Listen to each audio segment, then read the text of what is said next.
Today we have Lisa McNeese, the Produce Woman of the Year, here with us. Lisa, congratulations. It's great to see you. Thank you, Sarah. I'm happy to be here. And tell us a little bit about what this award means to you.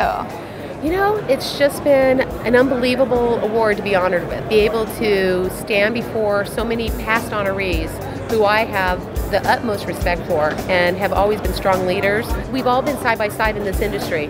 And so to be able to be right next to them now and be honored with this and to have my industry peers there recognizing my efforts, it's unbelievable.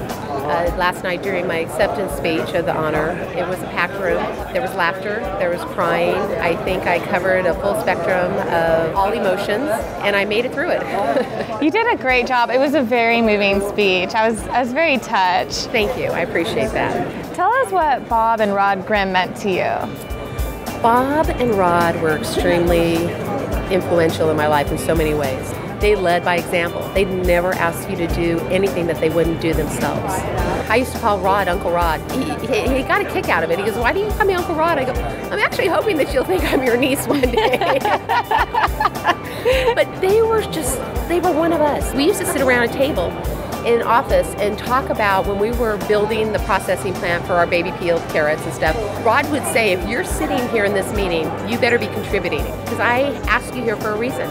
And if you don't feel like you have anything to contribute, the door is right there. So we always took ownership and everything, and that's, I think, why Grimmway is successful and who we are today. So how do you hope to impact other women in the industry that look up to you, like me? Well thank you, Sarah. Absolutely. You know, I just wanted, I think, like I mentioned with Rod and Bob, I want to lead by example. You know, I want to be able to help others. Anything I possibly do and get involved, I'm always there. I always hope that any female or male in the industry knows that they can call me, you know, and talk to me if they need assistance or if I can be of any help. And I think what I've always contributed to my success in this industry is, again, building relationships.